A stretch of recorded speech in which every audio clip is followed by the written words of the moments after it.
Olá, eu sou o Luís Gradíssimo e este é o Pode Conter Sulfitos, um podcast onde falamos sobre o fascinante mundo do vinho e da gastronomia. Em cada episódio, uma entrevista com pessoas de referência destas áreas, explorando histórias, tendências e curiosidades. Bem-vindos ao Pode Conter Sulfitos. Olá, bem-vindos a mais um episódio do Pode Conter Sulfitos. Hoje vamos falar de vinho, mas de um vinho muito específico, de um vinho aromatizado. Um produto que outrora teve alguma tradição em Portugal, perdeu-se um pouco no tempo e parece estar a querer voltar. O meu convidado de hoje é o André Barbosa, o diretor de Enologia da Poças, um produtor do Douro, um dos tradicionais produtores do Douro. André, bem-vindo ao Pode Conter Sulfitos. Muito bom dia, obrigado pelo convite. E obrigado por teres aceito o convite. O tema clássico para hoje seria falarmos de vinho e dos vinhos que vocês produzem. Tem um portfólio bastante alargado e inclusive tranquilos e fortificados, portanto tem vinhos do Douro e tem vinhos do Porto, mas a conversa hoje vamos centrá-la aqui neste produto específico, nos vermutes. Vocês são um produtor de vermute, relançaram uma marca, também já lá chegaremos. Eu gostava de começar, se calhar, aqui pelas definições, para começar a dar enquadramento a isto, a esta conversa e o que é que estamos aqui a falar. O que é vermute? Ora, um vermute no nosso caso, é um vinho licoroso aromatizado, portanto, é um vinho cujo vinho de base sofreu uma fortificação, e é esse produto, esse vinho de base, depois foram acrescentadas uma série de ervas e frutos, sendo que para ser vermute é obrigatório que tenha a planta Artemisia. Portanto, esta é mesmo obrigatória, todas as outras são opcionais. Podemos ter vermutes com uma ou duas plantas, ou podemos ter com muitas, como é o nosso caso. Para quem não sabe, ou não está muito familiarizada com aqui as botânicas, a Artemisia é a planta que depois, mais tarde, vai dar um produto que já deve ser mais conhecido de muita gente, que é o absinto. Uhum. Portanto, é a planta que depois vai originar o absinto.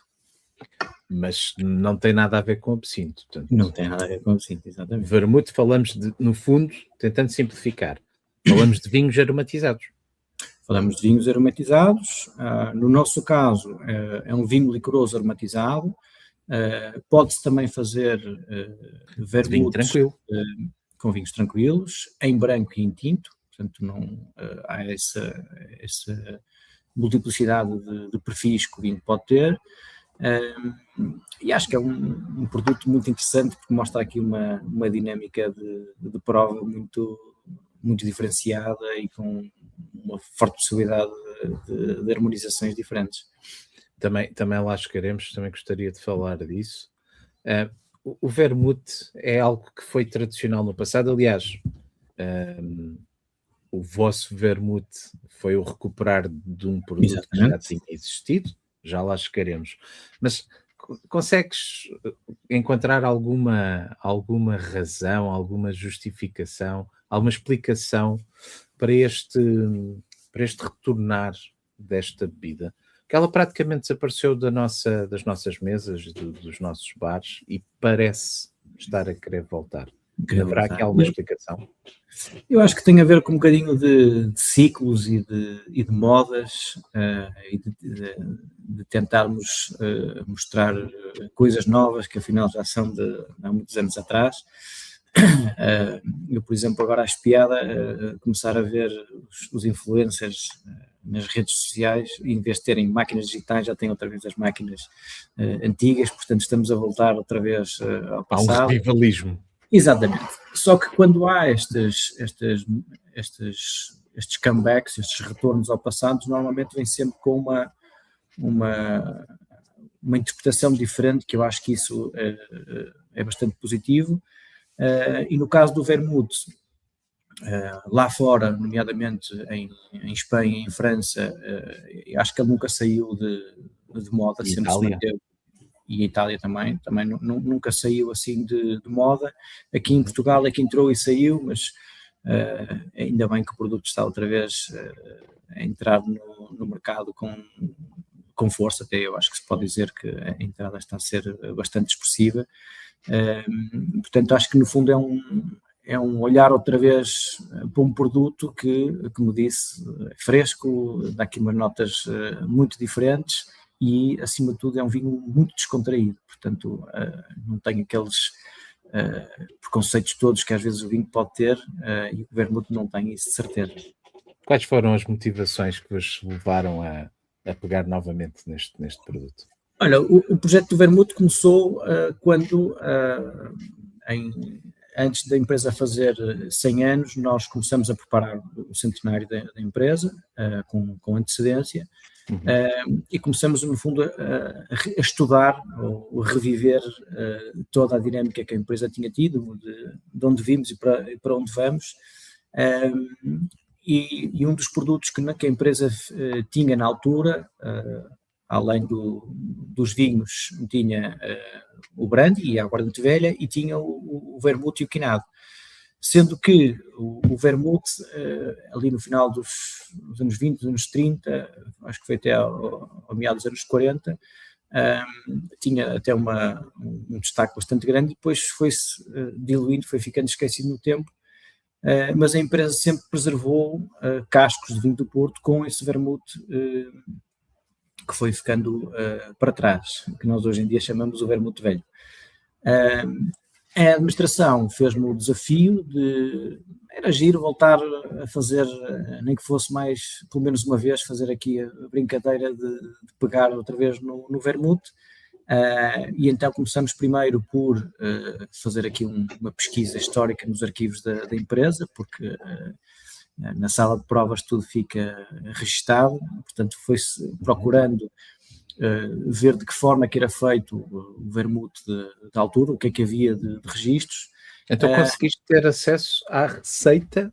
Parte do da receita, que fazia? porque há ali umas componentes que nós de facto ficamos com o conhecimento, mas havia ali outras componentes que, por exemplo, na altura era muito usual ir às farmácias e buscar concentrados disto e óleos daquilo, e portanto eram produtos que eram fabricados pelas próprias farmácias, ou então vinham de outros grupos, e portanto hoje em dia era completamente impossível encontrar esses mesmos óleos e portanto, e concentrados, não é? E portanto, tendo essa dificuldade, o que nós fizemos, ou o que eu fiz neste caso, foi, se a gente tem que refazer o produto, mais vale começar agora do zero e fazer aqui uma homenagem à região de onde vimos, e portanto, tendo nós o privilégio de ter uma quinta em cada uma das 3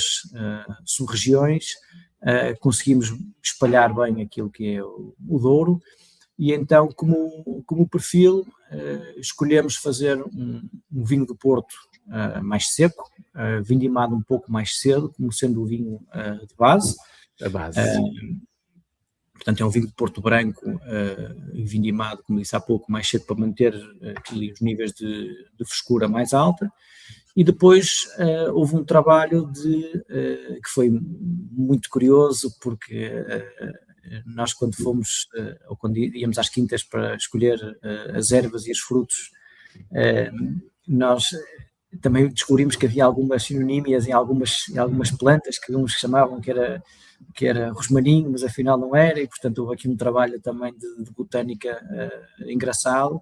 Mas no fundo o que nós fizemos uma recolha de todas as ervas e frutos que conseguíamos encontrar dentro das nossas quintas, e depois o que eu fiz para conseguir, no fundo, controlar o processo e depois ter alguma replicabilidade, o que fiz foi fazer uma maceração individual de cada uma dessas ervas e frutos, portanto tem estágios diferenciados, Mas maceração no vinho base?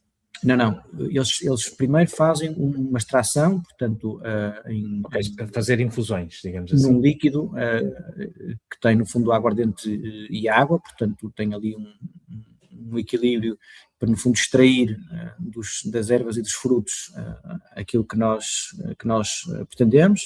Tivemos ainda o cuidado, por acaso também foi, agora que estou aqui a relembrar o processo, tivemos o cuidado de, em algumas ervas, umas foram secas naturalmente e foram maceradas depois de secas, outras foram ainda em frescos, portanto tivemos aí uma panóplia de diversidade de produtos, e portanto foi acompanhando esse processo em provas. Nós compramos umas cubas de inox pequeninas para cada uma dessas ervas, e depois houve um processo de ir provando à medida que os ingredientes iam evoluindo, e depois descobrimos que havia uns que tinham um tempo de maceração de 3 meses, outros tinham uns períodos mais longos de 6 meses, e assim que eu considerava que eles estavam macerados suficientes, retirava as ervas e ficava com o líquido.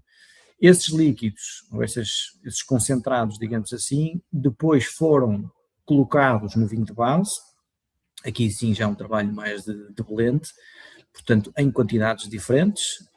Foi um processo, é um processo muito penoso, porque requer muitas vezes de muita prova, porque nós, no fundo, estamos a provar uma coisa que está muito concentrada, e às vezes um bocadinho, 2, 3% tem um impacto muito grande no vinho de base, e depois de conseguimos estar confortáveis com o lote. Esse lote depois, ou seja, o vinho de base é adicionado às ervas e frutos, o concentrado em doses diferentes, e este conjunto todo depois estagia em barricas de vinho do Porto, no fundo para dar aqui uma ligação entre os ingredientes todos.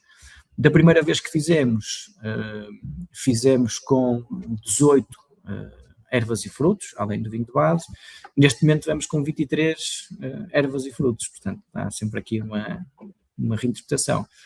Depois o nome do produto, curiosamente, aqui o departamento de marketing achou que era interessante. Nós pegámos uma garrafa, que é a garrafa Pota, que era uma garrafa de vinho do Porto, até porque o vinho de base era um vinho do Porto, foi certificado para vinho licoroso aromatizado, e o rótulo era exatamente o nome que o produto tinha na altura, portanto ele chamava-se mesmo Soberbo, e a única alteração que fizemos foi colocar no rótulo a dizer que a receita tinha sido remasterizada, portanto houve ali uma pequena alteração na receita, mas que no fundo a imagem do vermouth era exatamente a mesma, e ficou, acho que é um produto muito, muito giro, tem uma imagem muito, muito engraçada. Tem uma imagem apelativa, tem um nome muito engraçado também, não é? É um vermouth soberbo. E de facto, tive a oportunidade de prová-lo há pouco tempo, não sendo especialista em vermouths, a bebida muito agradável, muito interessante, muito aromática, muito atrativa, fácil de se beber, descontraída, acho que foi um termo que usaste há pouco. E de facto, bate certo, e é uma bebida muito, muito interessante. Estava aqui a pensar, a ouvir a descrição, e a questão que se me estava a colocar é: como é que se define o perfil aromático e gustativo com 18 a 23 frutos e ervas? É uma loucura. Eu referi bem que isso foi um processo bastante penoso. O que é que se procura? No fundo, como nós tínhamos aqui uma página em branco,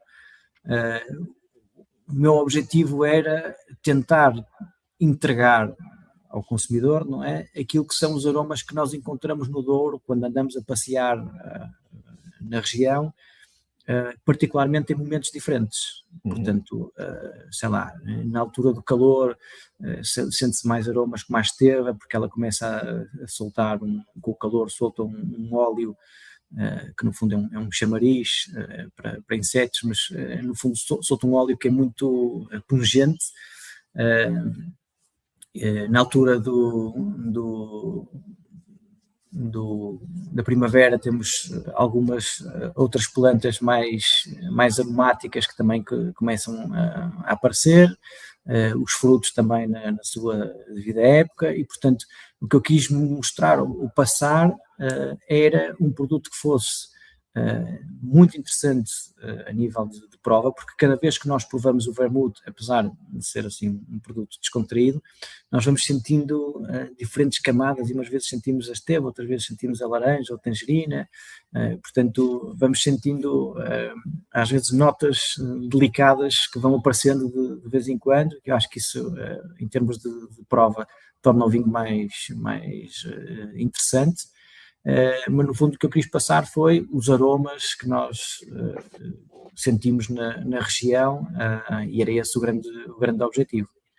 Há algo que, assim que pus o copo ao nariz, há um aroma que eu não sei se não será Artemisia, teria que prová-la isoladamente para ter a certeza, mas há um aroma, há um primeiro impacto que me fez lembrar, não, isto é vermute, ou seja, ele cheira a vermute.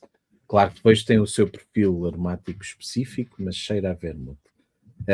Duas questões. Uma, na tua opinião, este aroma a vermute que nós, em diferentes vermutes, metemos no nariz e conseguimos perceber, o que é que tu achas que poderá ser isso? E segunda, batendo também aqui nesta questão do perfil aromático, procuraste fazer o soberbo à imagem do que se faz lá fora, em Espanha, em França e Itália, ou procuravas aqui fazer algo distintivo?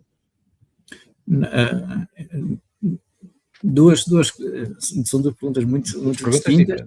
A primeira pergunta, acho que sim, acho que ali o vermute, para ser vermute, tem que ter obrigatoriamente Artemisia, e ela dá sempre aquele aroma de medicinal, digamos assim, que acho que é uma característica que nós encontramos transversalmente com os vermutes nacionais e internacionais, sente-se sempre ali aquele toque mais medicinal, e acho que se calhar inconscientemente somos capazes de atribuir isso ao vermute, e portanto acho que sim, acho que há ali um fator de ligação que nós podemos sentir,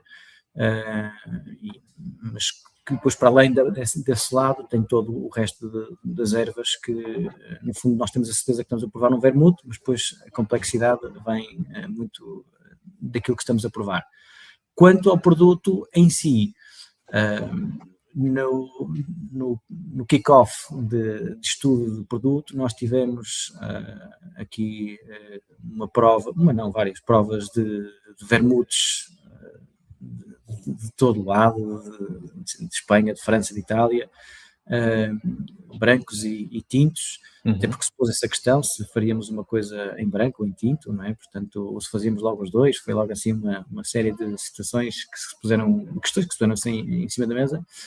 Mas quando nós provamos o produto, os produtos que se vê mais lá fora, tivemos a certeza de duas coisas. Uma é que esses produtos, normalmente, o vermute é utilizado quase como a base de alguma coisa, ou seja, é um produto que em si está construído para ser adicionado a alguma coisa. Portanto, não era um produto que só por si era prazeroso beber, não é? E, portanto, isso foi logo a primeira certeza que nós tivemos, é que não, o nosso vermute tem que ser bebível por ele próprio, não é? Tem que ser um produto interessante sozinho, mas que também seja um excelente componente para outras vertentes que se queira dar, mas essa foi a primeira questão. Para a mixologia, em particular, sim, pensar em coquetéis. Que já vamos lá chegar. A segunda questão foi, em termos de perfil de vinho, o que é que nos parecia mais interessante em tinto e em branco. Eu acho que em termos globalmente, acho que se sente mais um crescendo nos últimos anos naquilo que é o consumo de vinhos brancos, portanto pareceu-me, e era mais disruptivo na altura fazer uma coisa em vinho branco. E depois, por outro lado, os vermutes que eu provava eram todos muito pastosos, muito pesados, ou eram muito ácidos e muito aromáticos com uma ou duas ervas. Eu até sentia ali que é um bocado desequilibrado, e portanto senti que era mais interessante e mais abrangente fazer um produto com base de um vinho de Porto Branco, ou seja, um vermute branco, e depois acrescentar então os componentes para chegarmos ao objetivo final.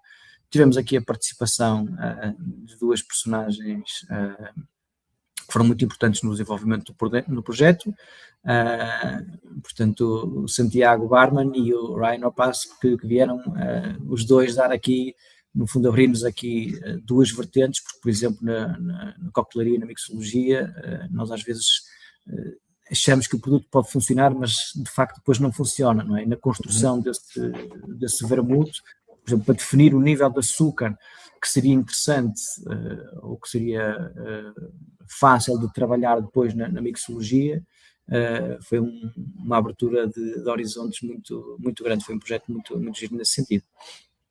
Muito bem. E também estava aqui a pensar, mencionaste que existia, ou ainda existe, um vermute antigo a estagiar em barricas, e esta versão mais moderna também passou em barricas.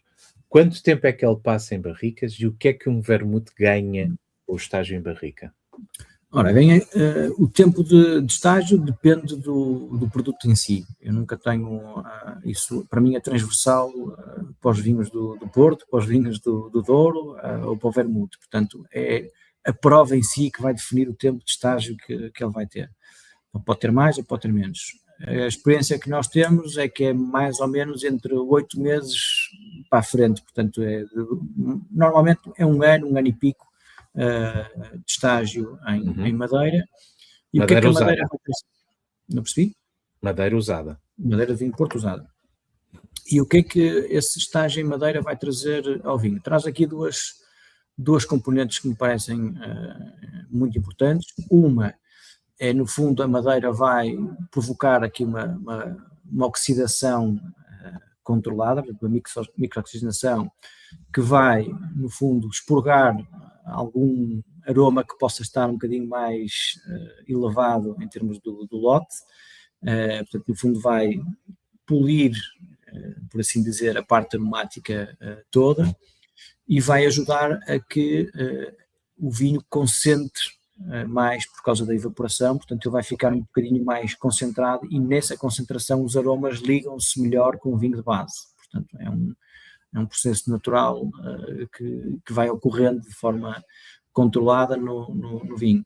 A outra parte importante desse estágio em madeira é alguns dos componentes, alguns dos ingredientes têm naturalmente, porque no fundo é uma extração, tem algum herbáceo, algum amargor que pode ficar quando ele entra no lote, e no fundo a madeira também ajuda a polir, a tirar essa parte mais verde, por assim dizer, arrancar isso do aroma e do vinho de base, e portanto o vinho depois fica muito mais limpo, digamos assim, e mais agregado. Portanto a madeira é muito importante no nosso caso. É um elemento agregador Exatamente. das diversas componentes do vinho.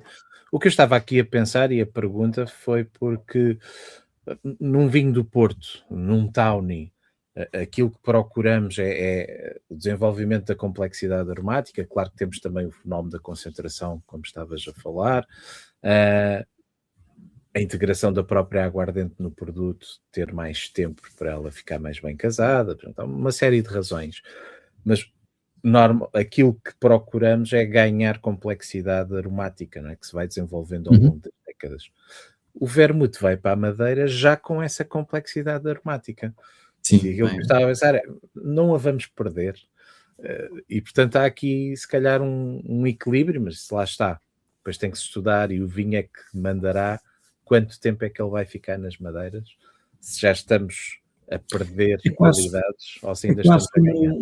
Se nós pensarmos aqui uma forma assim, um raciocínio muito rápido, é quase como nós estamos a aplicar um perfume, no momento em que pomos, parece que é muito, não é? Mas depois ele agarra-se ao nosso corpo e vai ficando, vai largando aquilo ao longo do dia. quando nós fazemos o vinho de base, aquilo está tudo muito concentrado, a acidez do vinho é elevada, o próprio vinho tem a sua parte de aromática, os aromas estão todos ainda muito dispersos porque eu faço a maceração toda em separado, não é? Portanto, eu forço o lote. O lote é mesmo só no fim, não é? Antes do o lote é mesmo feito só no momento final, porque as ervas têm o seu tempo de extração e maturação diferenciado, portanto eu só consigo fazer quando tenho todos os ingredientes prontos para fazer o lote. E não seria interessante, não sei se experimentaram, esse mesmo estágio, mas num ambiente fechado como o inox? Nós fizemos isso e não funciona. Não funciona porque depois não há esse lado de concentração, de evaporação, não há, no fundo, a parte aromática e o herbáceo não tem para onde sair, não é? O inox é muito bom, mas é para preservar uma coisa que já está, no fundo, garantida. Exatamente. E o que é mais difícil, fazer um grande vermute ou um grande vinho do Porto? É uma pergunta muito difícil, mas acho que tecnicamente é mais difícil, ou seja, tem mais exigência de prova um vermute, porque os componentes são muito complicados. Fazer um grande vinho do Porto, à partida, é um processo mais natural e mais fluido, porque nós começamos a namorar os aromas na vinha, ao provar as uvas. O blend automaticamente começa logo no corte, portanto vamos cortar esta parcela e aquela. À medida que vamos recebendo as uvas na adega, vamos trabalhando logo o lote no lagar. E depois, no fundo, é só fazer um acompanhamento. Eu sou apologista de que grandes vinhos fazem-se 99% na vinha, não é? Nós só temos trabalho de não estragar. O vermute é ao contrário, é 99% feito em laboratório, portanto, acho que nesse aspecto é mais exigente em termos enológicos o vermute, mas são muito, muito prazerosos de fazer. Um processo mais criativo, o vermute? Pegando nas tuas palavras. O vinho do Porto parece que já está tudo mais compartimentado, a uva chega, já sabemos para onde é que a podemos encaminhar, acho que é um processo mais já temos natural. na mente os perfis aromáticos e gustativos das diferentes categorias. O vermute parece ser aqui uma folha em branco, não é? Se calhar permite. O vinho do Porto acho que é um processo mais natural, e até porque nós já temos alguns anos de trabalho, portanto já vamos antecipando algumas coisas que vão acontecendo.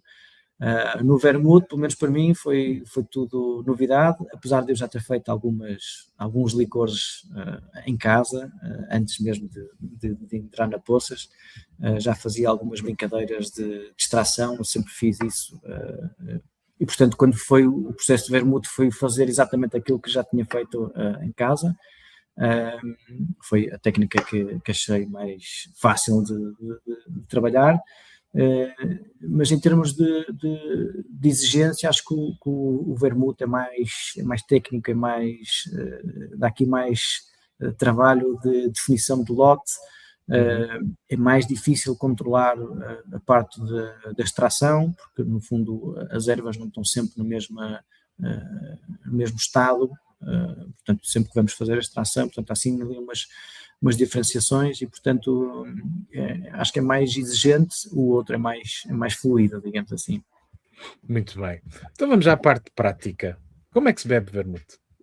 Olha, o nosso vermute em particular, eu gosto muito de o beber só com uma pedra de gelo e uma raspa de laranja ou limão. Acho que é a maneira que me parece mais interessante. Portanto, sempre fresco. Muito sempre fresco. Sempre fresco. Portanto, acho que dá mais vontade de o beber. Acho que é um vinho que merece um bocadinho de gelo. Tem temperatura recomendada? Não, é só pôr uma pedra grande de gelo, duas, se as pedras forem pequenas, vamos pôr 2 pedras de gelo e pôr pouca quantidade e ir adicionando ao copo. Acho que não vale a pena estar a encher copos muito grandes, porque aquilo também não é suposto beber quantidades muito grandes, apesar da garrafa ir desaparecendo rapidamente. Portanto, essa é a maneira que eu acho mais interessante em termos de experimentação do produto no seu todo.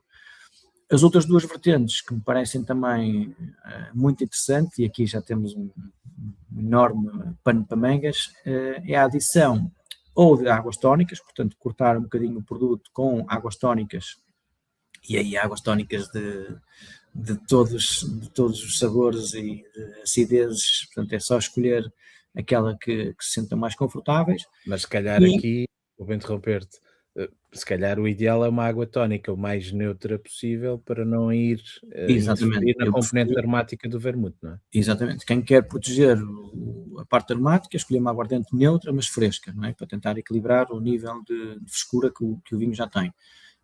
Quem quiser fazer uma coisa diferenciada, então ir buscar uma água tónica já até com outros sabores que o vermute possa não ter e até acrescentar. Complementar, não é? Exatamente.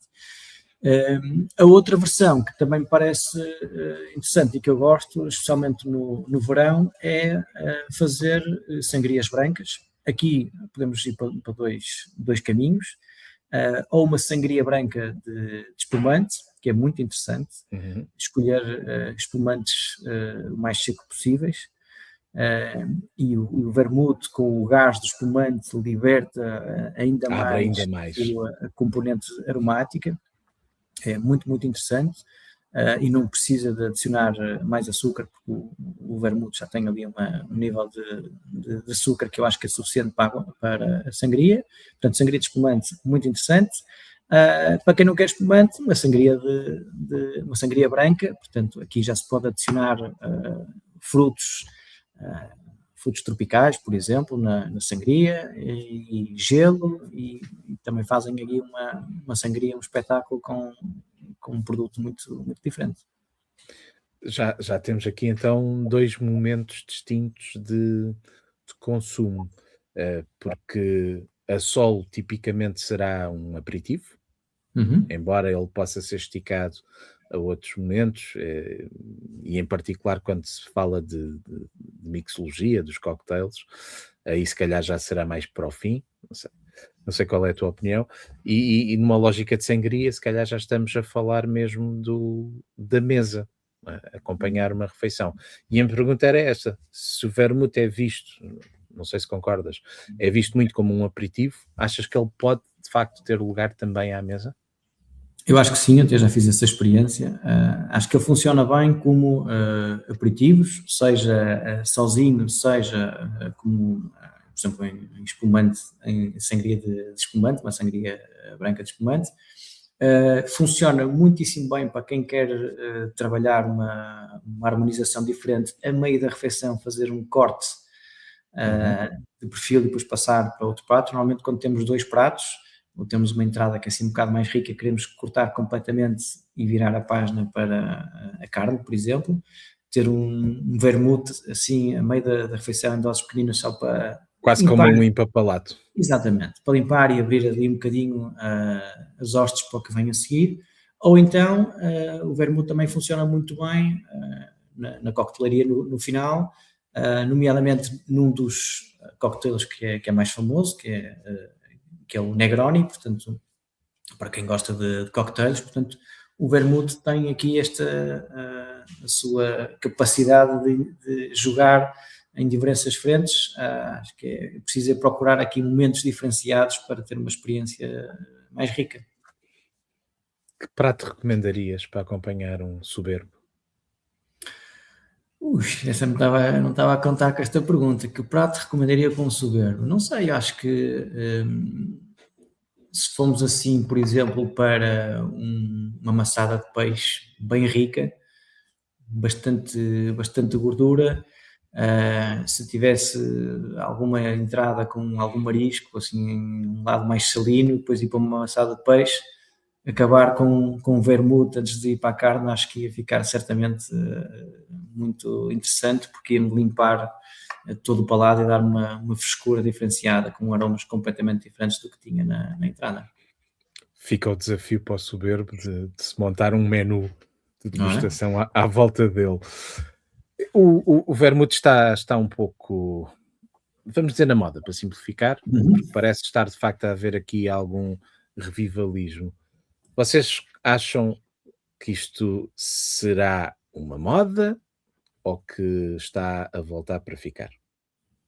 Eu acho, honestamente, até pelo volume de crescimento que o vinho tem vindo a ter, acho que está para ficar, até por isto que estamos a falar. O consumidor hoje em dia, daquilo que eu vou acompanhando, certamente tu és capaz de ter um juízo mais aprofundado sobre esse tema, mas eu acho que o consumidor hoje em dia, que é muito mais informado do que era há uns anos atrás, em termos de perfis de vinhos, de conhecimento de castas, etc., está muito mais aberto, e ainda bem, para experiências diferenciadas. Aliás, o que procura é exatamente isso, é ter momentos enogastronómicos diferentes que lhe ponham a pensar, que mexam com o palato, e nesse aspecto acho que o vermute vem aqui desconstruir alguma cerimónia que possa existir e alguns dogmas, não é?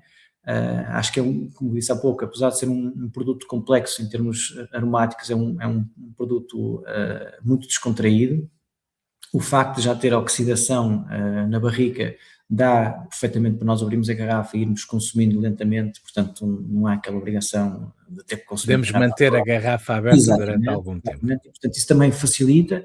E acho que em termos de mercado, o vermute está a abrir aqui uma série de momentos que se calhar nós não tínhamos, ou que encaixávamos com vinhos que se calhar não era aqui o momento ideal, porque às vezes, sei lá, hoje vou beber um vinho branco de aperitivo, mas ainda ontem vi, já não me apetece hoje, não é? Quero aqui uma coisa diferente e termos aqui mais ferramentas para trabalhar, quer a nível da restauração, quer a nível de hotéis, quer mesmo em nossas casas, ter produtos diferentes para momentos diferentes, acho que é positivo e, portanto, acho mesmo que o vermute veio para ficar. Qual é o vosso principal mercado? É o nacional ou isto é para exportar? Neste momento, o mercado mais forte para nós é o mercado nacional. Temos um mercado de Espanha também muito interessado e, curiosamente, o mercado do Canadá também gosta muito de vermute, também vendemos bastante para lá. Aqui em Vila Nova de Gaia nós recebemos muitos turistas de Espanha e, portanto, quando vêm o vermute, dizem, vocês também fazem, e quando provam ficam muito espantados e, portanto, tem sido uma boa forma de evangelizar para o vermute português os espanhóis que cá vêm. Portanto. E procuram com isto chegar a novos públicos ou dar novas soluções ao público do vinho? Eu acho que naturalmente ele atrai novos públicos, não é? Até porque às vezes há pessoas que são capazes de se interessar mais pelo vermute, pela gama aromática que tem, e menos por algum tipo de vinhos, nomeadamente vinhos tintos mais tradicionais de orienses, mais aqueles perfil que nós conhecemos, e portanto isto pode-nos atrair também outro tipo de clientela, nomeadamente clientela mais jovem, que prefere vinhos mais descontraídos, mais versáteis, e portanto acho que é por aí. Vês outros produtores portugueses a seguirem também este caminho? Tem havido alguns produtores que têm começado a fazer algumas brincadeiras com vermutes, ainda bem, porque acho que isto ajuda a que o produto se ingre melhor no mercado. Que seja mais conhecido, não é? E que o público comece a percebê-lo. Exatamente, portanto acho que é importante haver outros produtores de norte a sul do país que façam produtos vermutes com as suas interpretações. E portanto acho que é bom para todos haver essa diversidade em termos de produto. Também acredito que sim, porque parece-me que os vermutes não são concorrentes do vinho, são sim um complemento do vinho, né? Porque podemos ter por base precisamente um vinho, seja ele do Porto, seja ele um tranquilo, portanto é mais um produto que um produtor pode ter no seu portfólio. E, portanto, acaba por ser complementar ao portfólio e não necessariamente concorrencial. Se o soberbo fosse uma pessoa, como é que o descreverias? Olha, eu acho que descrevia como um artista, se queres que te diga. Acho que tem assim um perfil de um artista no sentido de ser uma pessoa. Normalmente nós associamos assim os artistas, as pessoas mais ligadas às artes, as pessoas mais descontraídas, mas que no fundo depois quando nós começamos a conhecer as pessoas sentimos que há ali uma complexidade na maneira como um pensamento criativo, na maneira como praticam a sua arte, e portanto se eu tivesse que descrever o vermute como uma pessoa seria certamente um artista. Onde é que podemos encontrar o Soberbo à venda? O Soberbo estará à venda, portanto, nas garrafeiras, acho que é o sítio mais fácil Mais indicado. Isto porque é uma produção relativamente pequena, portanto não é um produto ainda massificado. Não é um produto massificado, apesar de nós já fazermos uma quantidade significativa. Nós começamos uma brincadeira com 600 e poucos litros e já vamos para lá de 6.000 garrafas por ano, portanto é um produto que tem vindo a crescer muito rapidamente.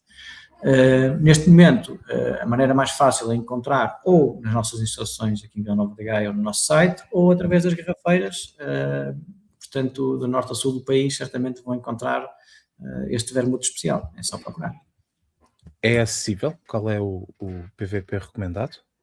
O vinho varia um bocadinho de... Claro, cada garrafeira terá o seu preço, não é? Mas não tem um preço perfeitamente acessível, ainda para mais quando é um vinho que nós podemos beber de uma forma descontraída, como disse há pouco, ou sozinho ou como complemento, portanto acho que é um vinho excelente de relação qualidade-preço.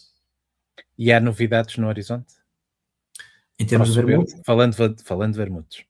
Não, neste momento acho que o nosso trabalho aqui em termos de produto é solidificar no terreno o vermute, portanto fazê-lo crescer de uma forma sustentável, até porque acredito que é uma forma interessante também de sustentabilidade, nós olhamos para as nossas quintas de uma forma diferente e conseguimos até ir buscar um produto com uma coisa que era se calhar até negligenciávamos, como as ervas e o que há nas quintas.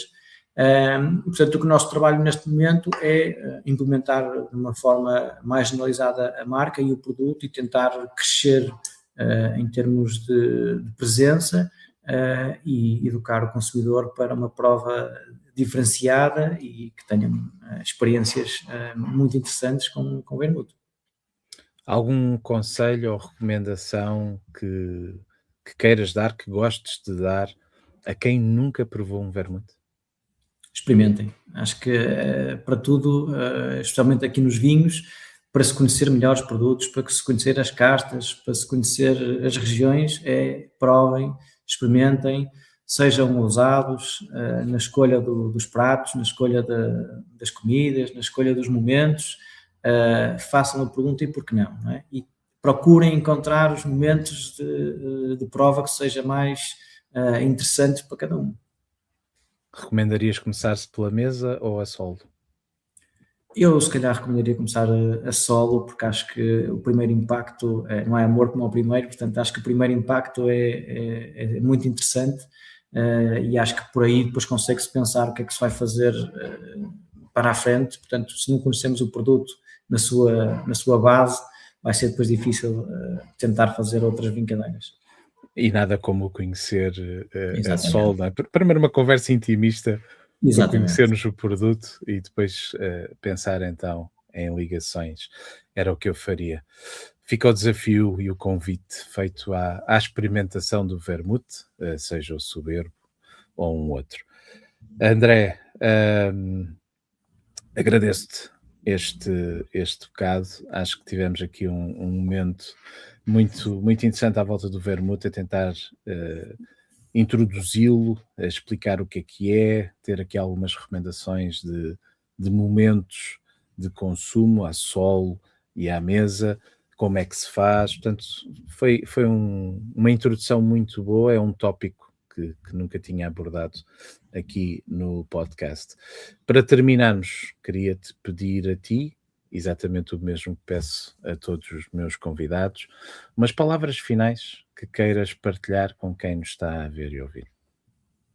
Ora, antes de mais gostaria de agradecer o convite, é sempre um prazer falar um bocadinho sobre vinhos e falar sobre a ousadia e a experimentação. Acho que devemos estar sempre abertos a esse lado.